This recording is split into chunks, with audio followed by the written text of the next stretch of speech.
There is a story, I can't tell it, I have no words. The story is almost forgotten, but sometimes I remember.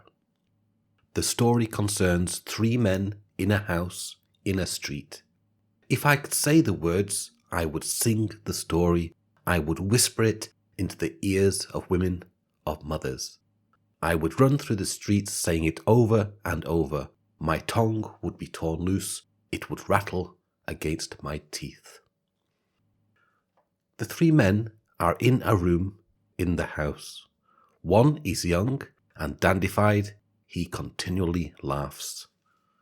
There is a second man who has a long white beard. He is consumed with doubt, but occasionally his doubt leaves him and he sleeps. A third man there is who has wicked eyes and who moves nervously about the room, rubbing his hands together. The 3 men are waiting and waiting. Upstairs in the house, there is a woman standing with her back to a wall, in half darkness by a window. That is the foundation of my story, and everything I will ever know is distilled in it. I remember that a 4th man came to the house, a white, silent man. Everything was as silent as the sea at night. His feet on the stone floor of the room where the 3 men were made no sound. The man with the wicked eyes became like a boiling liquid. He ran back and forth like a caged animal. The old grey man was infected by his nervousness. He kept pulling at his beard. The 4th man, the white one, went upstairs to the woman. There she was, waiting. How silent the house was, how loudly all the clocks in the neighbourhood ticked. The woman upstairs craved love.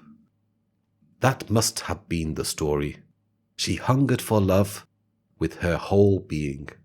She wanted to create in love.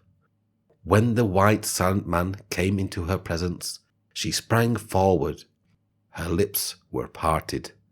There was a smile on her lips. The white one said nothing. In his eyes there was no rebuke, no question. His eyes were as impersonal as stars. Downstairs the wicked one whined and ran back and forth like a little lost hungry dog. The grey one tried to follow him about, but presently grew tired and lay down on the floor to sleep. He never awoke again. The dandified fellow lay on the floor too. He laughed and played with his tiny black moustache. I have no words to tell what happened in my story. I cannot tell the story. The white silent one may have been death.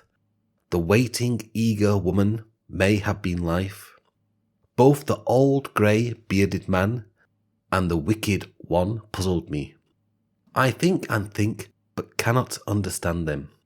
Most of the time, however, I do not think of them at all.